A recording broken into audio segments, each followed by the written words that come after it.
Viewers and subscribers, welcome back to the Sports Perspective TV. As always, thank you for tuning in. Really appreciate you being here and taking your time out to watch the video and interacting with the video as well. So as you can tell from the thumbnail, we're going to be discussing the ODI squad for this Bangladesh series. Cricket West Indies, they did release the squad that will be taking on Bangladesh in the ODI series. For the most part, the squad is as expected, but I must say there is at least one surprise inclusion. It's deserved, but I was still surprised to see the inclusion. So going to be sharing the squad with you and then discussing, some of the inclusions and some of the exclusions as well. Also talking about a few players that performed well in the Super 50 that didn't make the squad that could have possibly been included in the squad.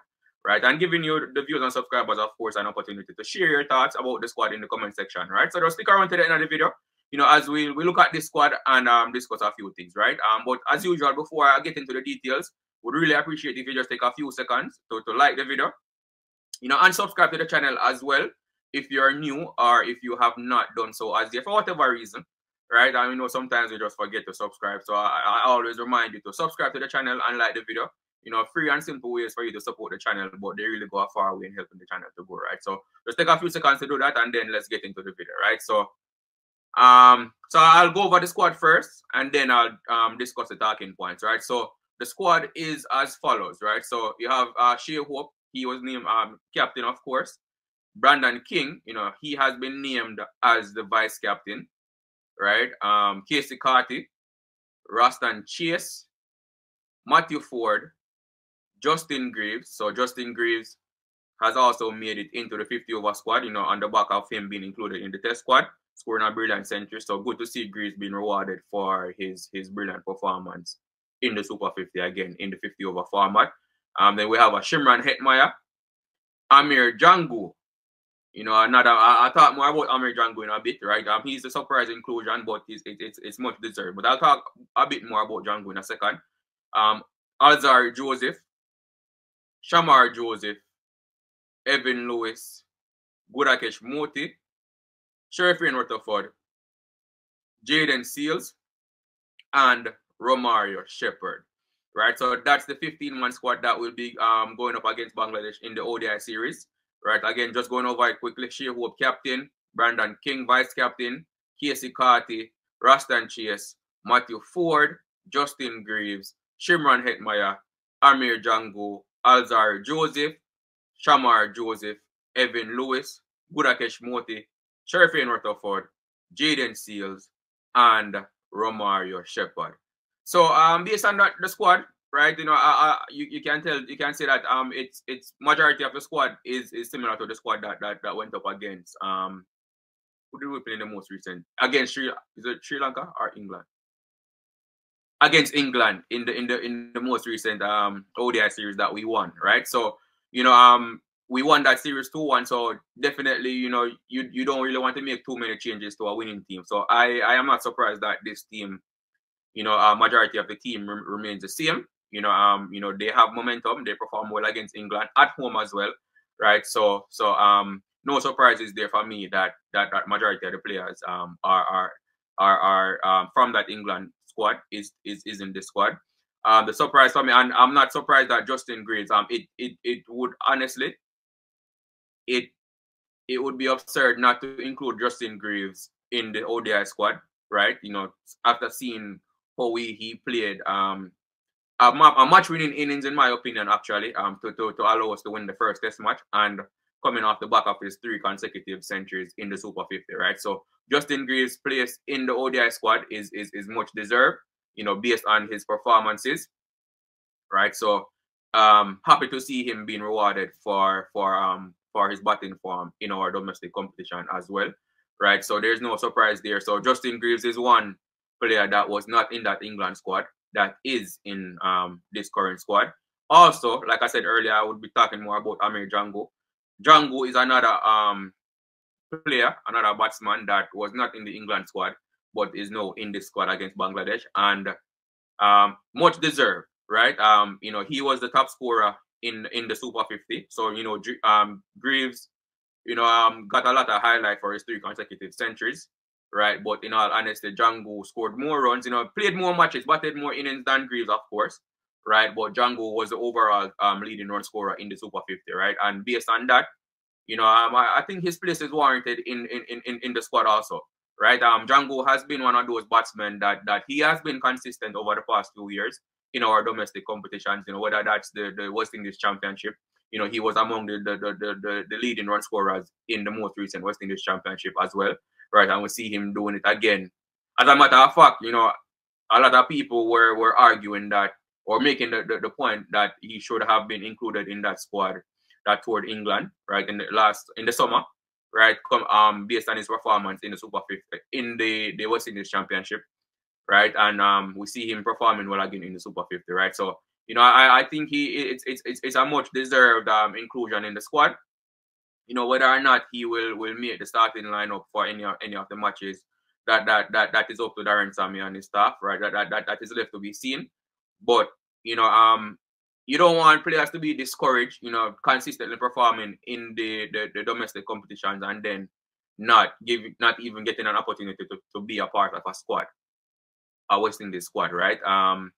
Then it begs the question, what's the point of the domestic competition? So I'm happy to see Cricket West Indies, rewarding players, for their brilliant performances, especially the batters, in the domestic competition. Now it's just up to them to go and state their claim. Once you're a part of the squad, you have a chance of making the starting 11. So now it's up to them to go and impress during practice and hopefully make their way into the starting 11 and perform well for the West Indies, right? Now, so that's from a batting standpoint. Now, the bowlers that perform well in the Super 50, we had Rakeem Cornwall being the leading run scorer. Cornwall is a iffy one, right? Obviously his I think his weight is a concern, right? And I think that's the main reason why he has not been given a look in, right? The main reason why he's ignored most of the time, regardless of how well he performs, in our domestic competitions. Is it fair? Because he's performing and not being included, so there's definitely a point to be made about it not being fair from his perspective. But at the same time, if you look at it, the bigger picture, then you can also understand it from the West Indian selector's perspective as well. His weight being a concern. Let me just leave it at that, right? So, but then you had Markino Minley, who I think he bowled really well in the Super 50 as well. He was really close to Cornwall in terms of wicket taking. He was the second highest wicket taker. He was also not named in the squad. I could have been given a place, right? But then when you look at the bowlers that we have selected, it really begs the question, who would he have replaced, right? So let me know in the comment section, would you have given Markino Minley a spot in the squad? And if so, which of the bowlers would you have replaced him with, right? Because you have Matthew Ford, Alzarri Joseph, Shamar Joseph, Jaden Seals, right? All of whom, have performed well for us, right?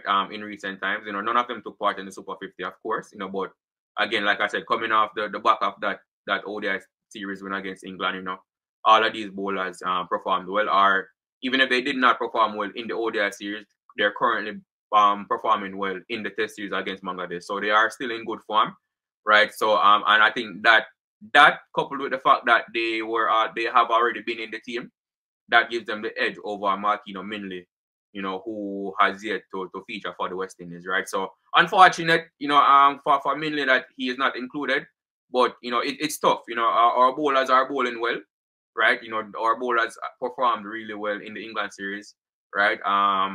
And we are seeing them doing it now in the Bangladesh series as well. So our bowlers are in good form. So it's definitely going to be tough to make it in, as a bowler on the outside looking in, right? But what I can say is just being consistent, right? And for Minley, and all the other bowlers, right? Continue to be consistent and stay encouraged, right? And take a page out of Jangoo's book, right? Jangoo, I'm sure he was probably discouraged after not making the team after his after how he batted in the West Indies Championship. But he came again, performed well in the Super 50s, and look, he has been given his opportunity to now be a part of the squad. So, there's definitely a lot of hope and encouragement to be taken from that. You know, for all the players in our domestic competitions, that, you know, if you can perform consistently, you know, eventually, you know, what you're doing will catch the eyes of the selectors, and they will give you an opportunity to be in the squad and possibly making it into the starting lineup, right? So congratulations to the team again. You know, it's a good team. You know, I do think hopefully we can continue in that the momentum, you know, after England series, and win another ODI series as well, right? And continue because winning is a habit, right? So the more you win, the better your winning habit is developed, right? So hopefully we can win this series also and continue in that winning form, you know, that we've been on coming off of that England series, right? So, but that's all I have for you in this video, viewers and subscribers. You know, definitely share your thoughts as it relates to the squad. You know, what do you think about the squad? You know, who would you have left out, or who would you have included? And definitely share your thoughts as well, you know, as it regards to the Super 50 players that weren't given an opportunity that you think should have been included, right? So thank you for as always for watching. Do remember to like the video, share your thoughts in the comment section, and subscribe to the channel. Thank you, and I will see you in the next video.